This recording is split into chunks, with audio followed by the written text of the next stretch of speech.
Os luminosos. Quando a mesa de ligações disse que a embaixada soviética estava na linha, minha primeira reação foi: ótimo, mais um serviço. Mas assim que ouvi a voz de Goncharov compreendi que havia complicação. Klaus. Fala Mikhail. Você pode vir aqui, sem demora. É muito urgente, e não posso explicar pelo telefone.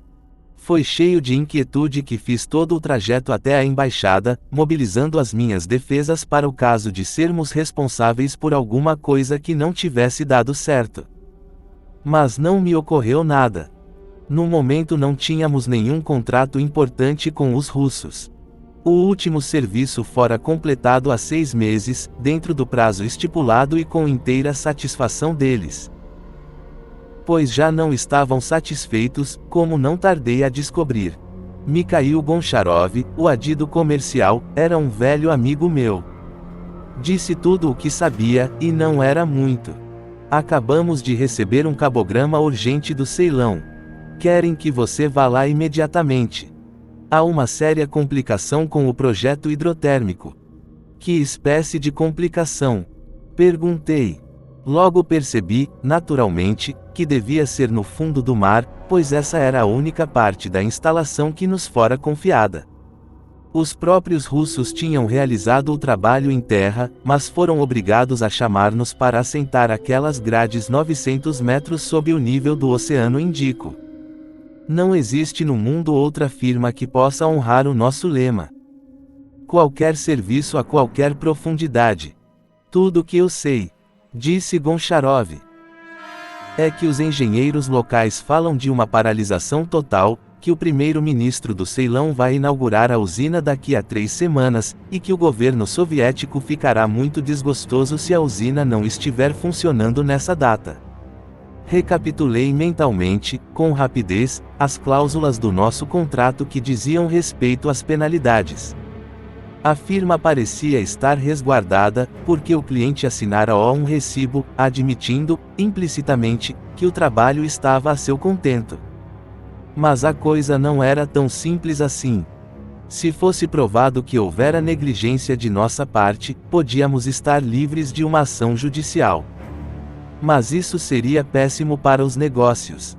E seria ainda pior para mim, pessoalmente, pois fora eu o supervisor do projeto na fossa.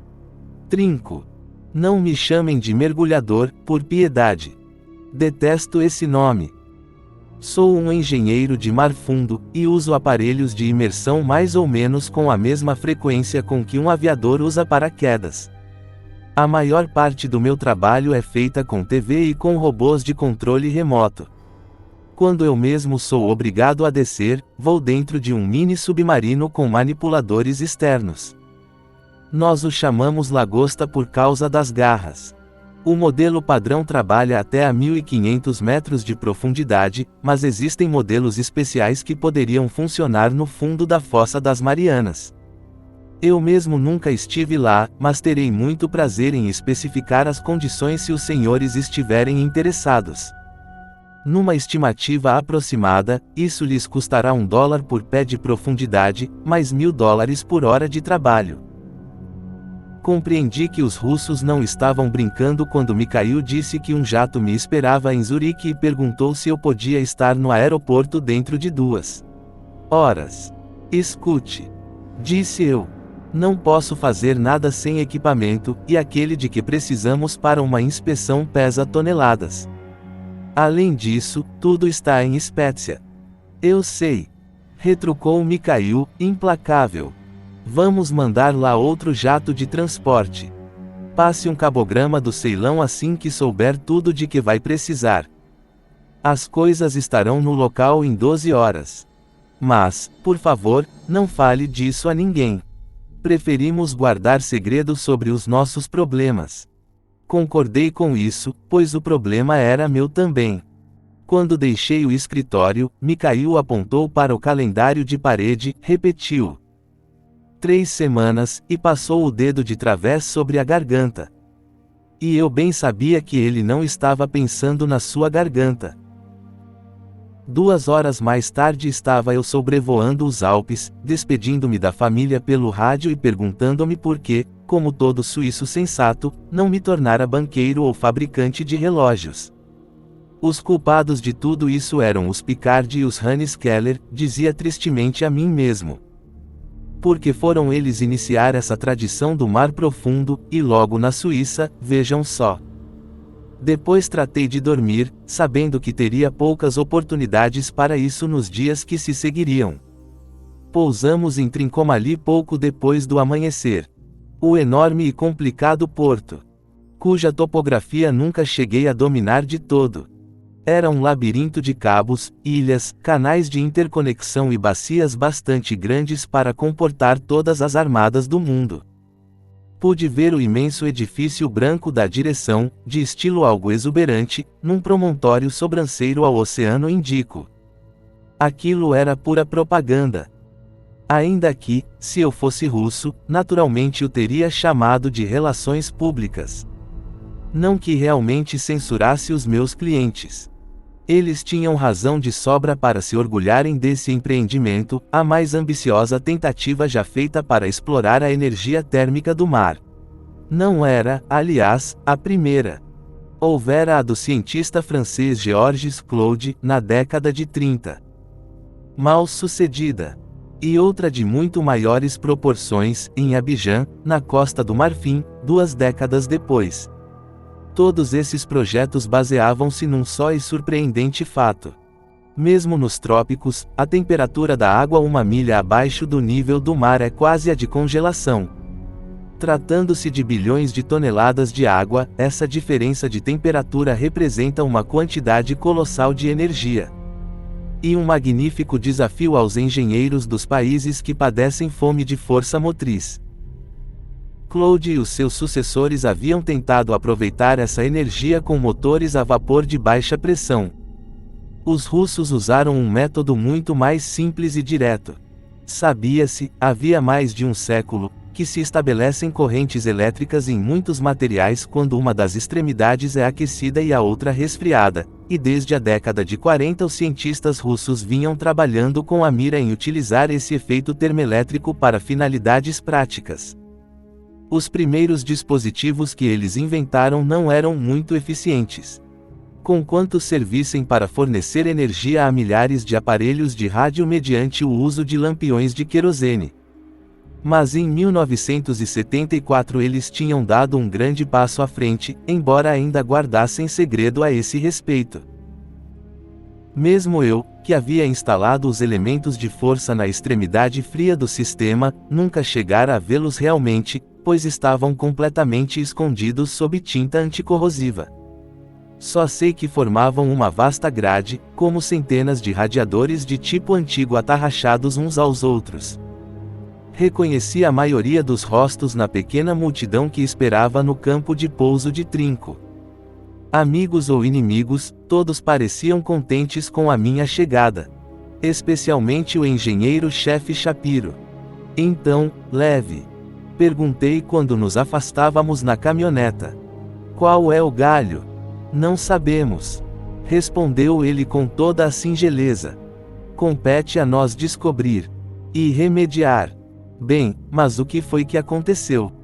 Tudo funcionou perfeitamente até que começaram os testes de plena potência. O rendimento foi de 95% das estimativas até a 1h34 de terça-feira. Fez uma careta. Evidentemente, essa hora ficara gravada na sua sensibilidade. Aí a voltagem começou a flutuar violentamente, de modo que cortamos a carga e ficamos observando os medidores. Pensei que algum imbecil comandante de navio tivesse enredado os cabos. Você se lembra do trabalho que tivemos para evitar que isso acontecesse e mandei ligar os holofotes para explorar o mar. Não havia um só navio à vista. Afinal de contas, quem tentaria fundear no lado de fora do porto com uma noite clara e serena? Nada podíamos fazer, exceto observar os instrumentos e continuar testando. Vou lhe mostrar todos os gráficos quando chegarmos ao escritório. Ao cabo de 4 minutos tudo ficou em circuito aberto. Pudemos localizar exatamente a interrupção, é claro. Está na parte mais profunda, na própria grade. Logo lá havia de estar, e não nesta extremidade do sistema, acrescentou melancolicamente, apontando para fora da janela. Estávamos passando pelo reservatório solar, o equivalente da caldeira num motor térmico convencional. Era uma ideia que os russos haviam tomado de empréstimo aos israelenses. Um simples lago raso, com o fundo pintado de preto e contendo uma solução concentrada de sal marinho. Esse dispositivo age como um eficientíssimo captador de calor e os raios do sol fazem subir a temperatura do líquido a quase 90 graus centígrados. Nele estavam submergidas as grades quentes do sistema termoelétrico, a uma profundidade de 2 braças. Maciços cabos ligavam-nas ao meu território num ambiente 80 graus mais frio e situado 900 metros abaixo, no cânion submarino que se estende até a entrada do ancoradouro de Trinco. Suponho que você tenha pensado na possibilidade de um terremoto. Disse eu, não muito esperançoso. Naturalmente. O sismógrafo não marcou nada. E as baleias?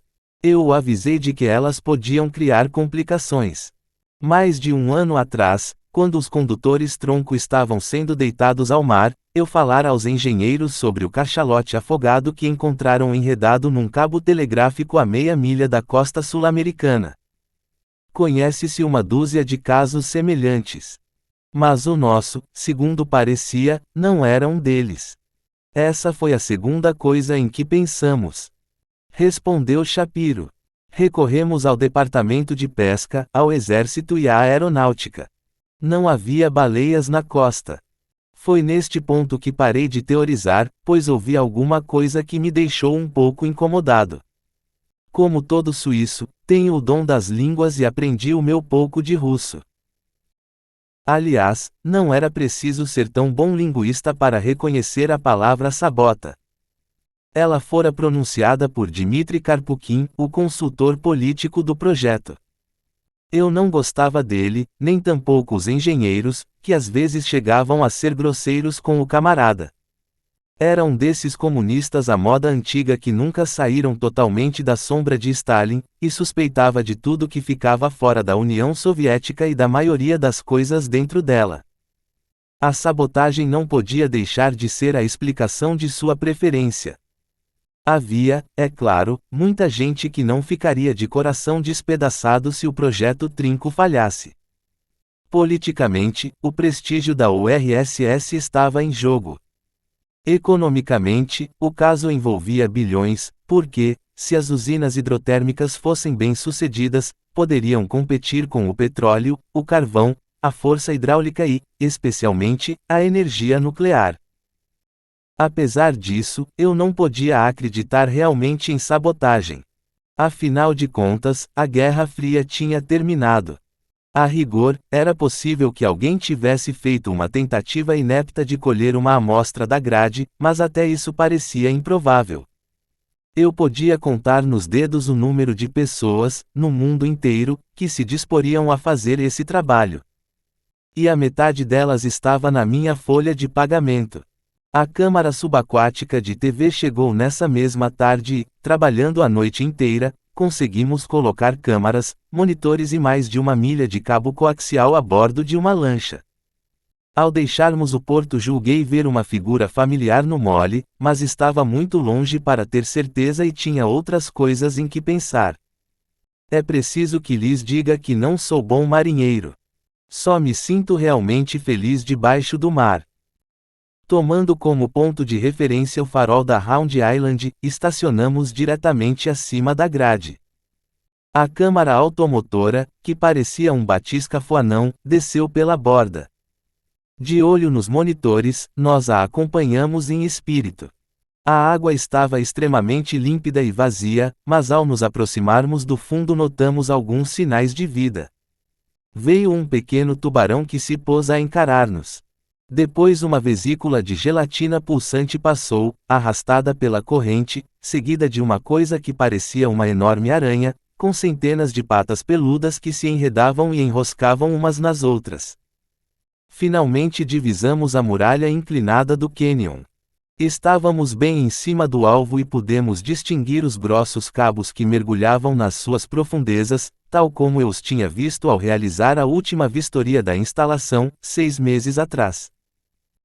Liguei os jatos de baixa potência e deixei que a câmara derivasse ao longo dos cabos de força. Estes pareciam estar em perfeitas condições, ainda ancorados pelos pregões de aço que tínhamos cravado na rocha. Só depois de chegar à própria grade foi que notei sinais de perturbação. Vocês já viram a grade do radiador de um automóvel depois que bateu num poste? Pois uma parte dessa grade tinha um aspecto muito parecido. Estava completamente deformada, como se um louco a tivesse golpeado com um malho. Ouvi exclamações de assombro e cólera das pessoas que olhavam por cima do meu ombro. Ouvi resmungarem novamente a palavra sabota e, pela primeira vez, comecei a tomá-la a sério. A única explicação restante que fazia sentido era a queda de algum pedruço, mas as vertentes do cânion tinham sido cuidadosamente estudadas em previsão dessa possibilidade. Fosse qual fosse a causa, era preciso substituir a grade avariada. Isso só poderia ser feito depois que a minha lagosta, com suas 20 toneladas, viesse por avião das docas de Spezia, onde aguardávamos entre um serviço e outro. E então? Perguntou Shapiro quando terminei a minha inspeção visual e fotografei o lamentável espetáculo que a tela nos oferecia. Quanto tempo isso vai tomar? Não quis comprometer-me. A primeira coisa que aprendi neste negócio subaquático é que nenhum trabalho corre como se espera. As estimativas de custo e tempo nunca podem ser seguras porque só quando estamos em plena execução de um contrato podemos fazer uma ideia exata do que temos pela frente. Minha conjetura pessoal era 3 dias. Portanto, respondi: se tudo correr bem, não deverá tomar mais de uma semana. Shapiro deixou escapar um gemido. Não pode fazer isso mais depressa. Não quero provocar o destino fazendo promessas imprudentes. Em todo caso, isso ainda lhe deixa 2 semanas antes da inauguração. Ele teve de contentar-se com isso, embora continuasse a me atucanar durante toda a viagem de regresso ao porto. Quando lá chegamos, Shapiro teve outro assunto com que se preocupar. Bom dia, Joe. Disse eu ao homem que ainda esperava pacientemente no mole. Julguei reconhecê-lo quando íamos saindo. Que é que você está fazendo aqui? Ia lhe fazer a mesma pergunta. É melhor perguntar ao meu patrão. Engenheiro-chefe Shapiro, apresento-lhe Joe Watkins, correspondente científico do Time. A reação de Levy não foi muito cordial. Normalmente, nada lhe agradaria mais do que falar com jornalistas, que ali apareciam na proporção de 1 por semana, mais ou menos. Agora, com a aproximação da data crucial, eles começariam a vir de todos os lados. Inclusive, naturalmente, da Rússia. Mas, nesse momento, a TASS seria tão mal recebida quanto o time. Foi divertido ver Karpukin encarregar-se da situação. Daí em diante, Joe teve permanentemente ao seu lado, como guia, filósofo e companheiro de libações, um jeitoso rapaz, tipo relações públicas, chamado Sergei Markov. A despeito dos esforços de Joe, os dois tornaram-se inseparáveis. No meio da tarde, cansado após uma longa conferência no escritório de Shapiro, fui ter com eles para um almoço fora de hora na casa de repouso do governo. Que está se passando aqui, Klaus? Perguntou Joe pateticamente. Eu catava o meu cure, tentando separar os bocados digeríveis daqueles que me fariam estourar. Como pode você esperar que eu badale os assuntos de um cliente? Repliquei. Você conversou bastante quando estava fazendo os estudos para o dique de Gibraltar. Lembrou Joe. Sim, é verdade. Admiti. E lhe estou grato pela promoção que me deu. Mas desta vez estão envolvidos segredos profissionais. Estou fazendo alguns ajustamentos de última hora para aumentar a eficiência do sistema. E essa, naturalmente, era a verdade. Com efeito, eu esperava elevar a eficiência do sistema, cujo valor atual era exatamente 0,1. Fez Joy, sarcástico. Muito obrigado. Em todo caso, disse eu, procurando desviar o assunto. Qual é a sua última teoria maluca? Para um repórter científico de alta competência, Joy tem uma singular propensão para o bizarro e o improvável. Talvez isso seja uma forma de escapismo. Casualmente sei que ele também escreve ficção científica, embora esse seja um segredo bem guardado contra os seus empregadores. Joy tem predileção por espíritos batedores, percepção extrasensorial e discos voadores, mas a sua verdadeira especialidade são os continentes perdidos. O fato é que estou trabalhando com um par de ideias. Confessou ele. Essas ideias me ocorreram durante a fase de pesquisas para esta reportagem. Continue.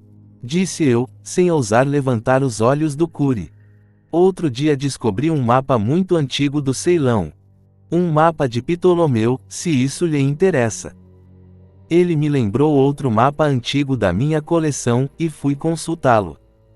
Lá estava a mesma montanha central, a mesma disposição de rios correndo para o mar. Mas esse era um mapa da Atlântida. Pelo amor de Deus! Geme. Na última vez que nos encontramos, você me convenceu de que a Atlântida era a bacia ocidental do Mediterrâneo. Joy arreganhou os lábios naquele seu sorriso cativante. Eu posso me enganar, não posso. De qualquer forma, tenho uma evidência muito mais impressionante. Qual é o velho nome nacional do Ceilão? E o nome singalês moderno, também. Refleti durante um segundo e exclamei. Bom Deus! É Lanka, naturalmente. Lanka, Atlântida. Pronunciei, degustando a semelhança fonética dos dois nomes. Exatamente. Disse Joy. Mas duas pistas, por mais impressionantes que sejam, não fazem uma teoria. E isso é o mais longe a que pude chegar até agora. É uma lástima. Disse eu, sinceramente desapontado. E o seu outro projeto? Esse sim, vai deixar você de orelha em pé. Respondeu Joy muito contente consigo mesmo. Estendeu a mão para a cocada pasta que sempre levava consigo e tirou de lá um maço de papéis. Isto aconteceu a apenas 180 milhas daqui, e há pouco mais de um século. Note que a minha fonte de informação é talvez a melhor que se poderia exigir. Passou-me uma cópia fotostática e vi que se tratava de uma página do Times de Londres, com a data de 4 de julho de 1874.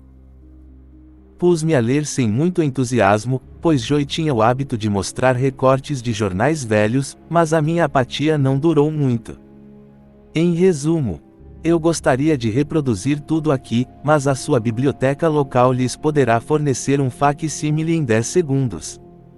O recorte descrevia como a escuna Pearl, de 150 toneladas, havia deixado o Ceilão no começo de maio de 1874 e fora retida pelas calmarias no Golfo de Bengala. No dia 10 de maio, pouco antes de cair a noite, uma enorme lula subiu à tona a meia milha de distância da escuna, cujo comandante teve a infeliz ideia de abrir fogo contra ela com o seu rifle. A lula nadou em linha reta para a Pearl, agarrou os mastros com os tentáculos e fez o navio virar de costado. Foi a pique em questão de segundos, levando consigo 2 membros da tripulação. Os outros só foram salvos pelo feliz acaso de encontrar-se à vista o vapor Siratoen, da P. I.O. que também testemunhou o incidente. E então? Disse Joy depois que terminei de ler a notícia pela segunda vez. Que é que você pensa disso? Não acredito em monstros marinhos. O Times de Londres não tem propensão para o sensacionalismo. Redarguiu Joy. E lulas gigantes existem, se bem que aquelas que nós conhecemos sejam animais. Débeis e flácidos e não pesem mais de 1 tonelada, apesar dos seus tentáculos com 12 metros de comprimento. Pois então, um animal assim não teria força para emborcar uma escuna de 150 toneladas. É verdade. Mas há muitos indícios de que a chamada lula gigante seja simplesmente uma lula grande. Pode haver no mar muitos decápodes que sejam verdadeiramente gigantes. Não sabe que, um ano após o incidente da Pearl, um cachalote foi visto ao largo da costa do Brasil lutando com tentáculos de um tamanho fabuloso que acabaram arrastando-o para dentro do oceano. Você encontrará esse incidente descrito no Lustrated London News de 20 de novembro de 1875. E há também, naturalmente, o capítulo do Moby Dick. Que capítulo? Ora, o que tem por título Squid, Lula. Sabemos que Melville era um observador meticuloso, mas aí é que ele realmente se espraia. Descreve um dia calmo em que uma grande massa branca surgiu à tona como uma avalanche de neve recém-escorregada das montanhas. E isso aconteceu aqui no Oceano Índico, talvez 1000 milhas ao sul do incidente da Pearl. As condições atmosféricas eram idênticas, note bem. O que os marinheiros do Pequod viram boiar sobre as ondas. Sei essa passagem de cor, de tanto que a estudei. Era uma vasta massa polposa, com furlongues de comprimento e largura, cor creme tremeluzente, inúmeros braços compridos a irradiar do seu centro, enroscando-se e contorcendo-se como um ninho de sucurijus. Um momentinho, disse Serguei, que escutava tudo com uma atenção embevecida. O que é um furlong? Joey pareceu levemente embaraçado. Em realidade é 1/8 de milha. 200 metros. E, erguendo a mão para deter o nosso riso incrédulo. Oh, tenho certeza de que Melville não entendia isso literalmente. Mas tratava-se de um homem que encontrava cachalotes todos os dias, buscando uma unidade de comprimento para descrever uma criatura muito maior. Por isso saltou automaticamente de braças para furlongues. Essa, pelo menos, é a minha teoria. Empurrei com o garfo as partes restantes, intocáveis do cure. Se você pretendia me assustar a ponto de me fazer abandonar o meu trabalho, falhou miseravelmente. Mas uma coisa lhe prometo. Quando encontrar uma lula gigante, vou cortar um tentáculo para lhe trazer como souvenir. 24 horas depois, lá estava eu dentro da lagosta, descendo lentamente na direção da grade avariada. Não havia meio de guardar segredos sobre a operação, e Joey era um espectador interessado a bordo de uma lancha próxima. Mas esse problema era dos russos, não meu. Tinha sugerido a Shapiro que o tornasse partícipe do segredo, mas isso, naturalmente, foi vetado pela suspicaz mentalidade eslava de Karpukin. Quase se podia vê-lo refletindo. Porque um repórter americano aparece aqui logo neste momento. E não levando em conta a resposta óbvia de que Trincomalee andava agora nas manchetes. Não há absolutamente nada de excitante ou de glamouroso nas operações de mar profundo. Quando são executadas de modo apropriado. Excitação significa falta de previsão, e isso, por sua vez, significa incompetência. Os incompetentes não duram muito no meu ramo de negócio, nem aqueles que andam em busca de excitações. Eu tratava do meu trabalho com toda a emoção concentrada de um encanador ao consertar uma torneira que pinga. As grades tinham sido projetadas visando-se a certa facilidade de manutenção, uma vez que mais cedo ou mais tarde teriam de ser substituídas. Por sorte, nenhum dos fios de rosca tinha sido deformado, e as roscas de fixação saíram facilmente quando agarradas pela chave mecânica. Depois acionei as garras para trabalho pesado e retirei a grade danificada sem a menor dificuldade. Não é boa tática apressar uma operação debaixo da água. Quando se tenta fazer muita coisa ao mesmo tempo, corre-se o perigo de cometer erros. Se tudo vai bem e a gente termina num dia um trabalho para o qual tinha fixado o prazo de uma semana, o cliente sente-se roubado. Embora eu tivesse certeza de que poderia substituí-la naquela mesma tarde, acompanhei a grade avariada até a superfície e encerrei o expediente por aquele dia. O termoelemento foi enviado sem demora para que o submetessem a uma autópsia, e passei o resto da tarde escondendo-me de Joey.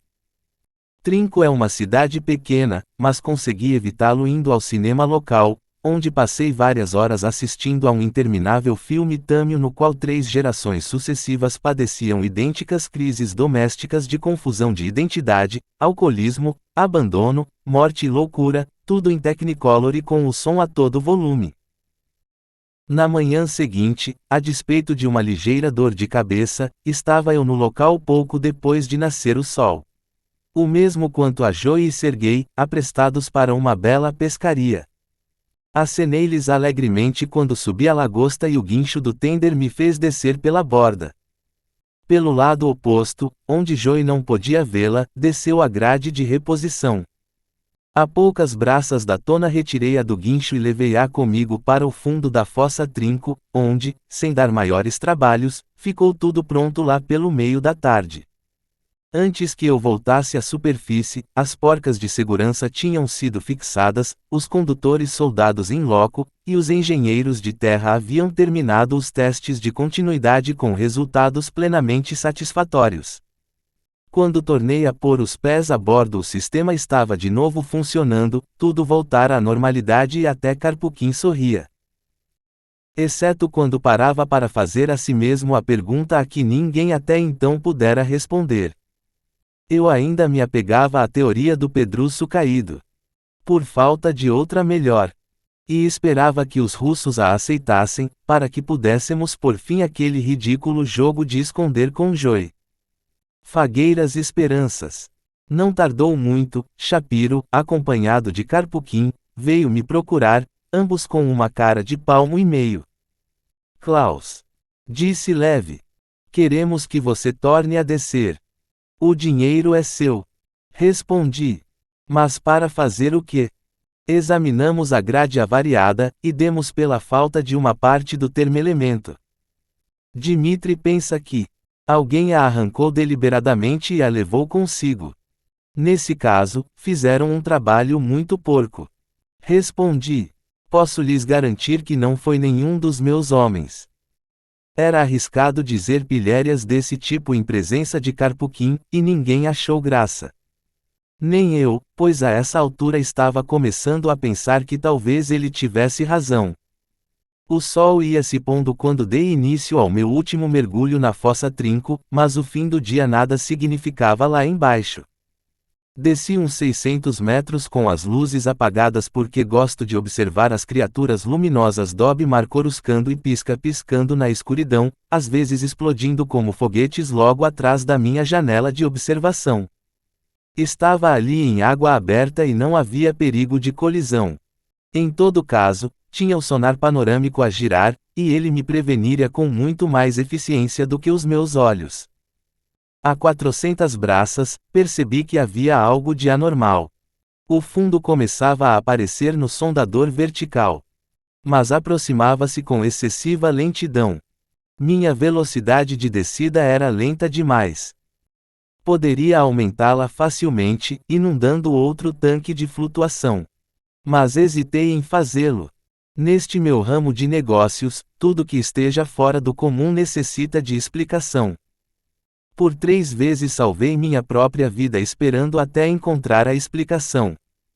Foi o termômetro que me deu a resposta. A temperatura exterior estava 5 graus acima do que devia estar, e lamento dizer que levei vários segundos para compreender a razão disso. Apenas a uns 100 metros abaixo de minha grade consertada funcionava agora a plena potência, derramando megawatts de calor na tentativa de igualar a temperatura da fossa Trinco com a do reservatório solar lá em cima, em terra. Não o conseguiria, é claro. Mas, enquanto se esforçava por fazê-lo, gerava eletricidade. E eu era impelido para cima no geyser de água quente que era um subproduto dessa atividade termoelétrica. Quando finalmente alcancei a grade, foi bastante difícil manter a lagosta em posição contra aquela corrente ascendente. O calor penetrou na cabina e comecei a suar, muito pouco à vontade. Sentir calor demais no fundo do mar era uma experiência inédita, como também o era o efeito de miragem causado pela ascensão da água, fazendo tremer e dançar a luz dos meus holofotes sobre a parede de rocha que eu inspecionava. Procurem imaginar-me com aquela iluminação a diurno numa profundidade de 500 braças, descendo muito devagar ao longo da vertente do cânion, que nesse ponto era mais ou menos tão íngreme quanto o telhado de uma casa. O elemento desaparecido, se é que ainda continuava ali, não podia ter rolado muito longe antes de imobilizar-se. Eu o encontraria em 10 minutos, ou nunca. Ao cabo de 1 hora de busca, havia revirado várias lâmpadas elétricas quebradas. É espantosa a quantidade delas que é jogada pela borda dos navios. Todos os fundos de mar do mundo estão cobertos de lâmpadas queimadas, uma garrafa vazia de cerveja mesmo comentário e uma bota novinha em folha. Essa foi a última coisa que encontrei, pois descobri, nesse momento, que já não estava sozinho. Nunca desligo o sonar, e mesmo quando não estou em movimento olho para a tela mais ou menos de minuto em minuto, para estar a par da situação geral. Agora, a situação era a seguinte. Um objeto grande, do tamanho da lagosta, no mínimo, estava se aproximando pelo lado norte. Quando o notei, a distância era de uns 150 metros e ia diminuindo rapidamente. Apaguei as luzes, cortei os jatos que estava fazendo funcionar com pouca força a fim de me conservar em posição na turbulência da água e deixei-me levar pela corrente. Embora fosse tentado a chamar Shapiro e informá-lo de que tinha companhia, resolvi esperar para saber mais. Só havia 3 nações do mundo com batiscafos capazes de operar naquele nível, e eu mantinha excelentes relações com todas elas. Não convinha de modo algum precipitar-me e envolver-me em desnecessárias complicações políticas. Embora me sentisse cego sem o sonar, não queria fazer anunciar a minha presença. Por isso desliguei-o e confiei nos meus próprios olhos. Quem quer que pretendesse trabalhar a essa profundidade teria de usar luzes, e eu o veria chegar muito antes que pudesse dar pela minha presença. Esperei, pois, na pequena cabina silenciosa e superaquecida, aguçando a vista na escuridão, tenso e alerta, mas não particularmente preocupado. A princípio houve uma débil claridade, a uma distância indefinida. Essa claridade tornou-se maior e mais viva, sem, no entanto, assumir uma forma ou padrão que eu pudesse reconhecer. O clarão difuso concentrou-se em miríades de pontos, e foi como se uma constelação marchasse para mim. Assim, talvez, se apresentariam as estrelas nascentes da galáxia a um mundo que se encontrasse próximo ao centro da Via Láctea. Não é verdade que os homens tenham medo do desconhecido. Só os pode atemorizar o conhecido, o já experimentado.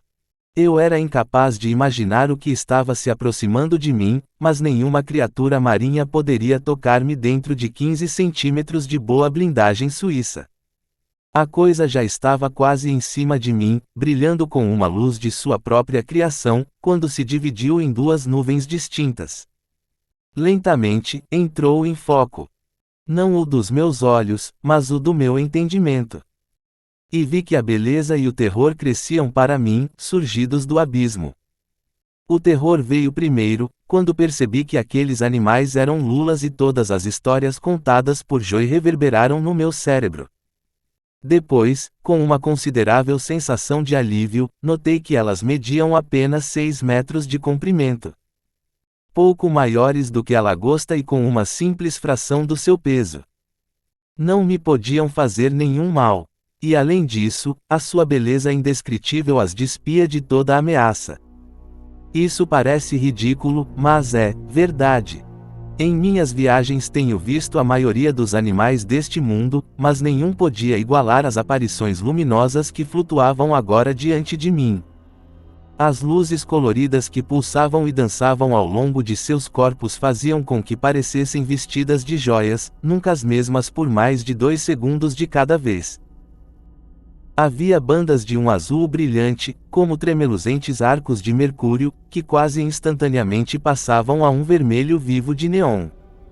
Os tentáculos pareciam fieiras de contas luminosas arrastando-se na água. Ou as lâmpadas que iluminam uma grande rodovia, quando as contemplamos de avião, à noite.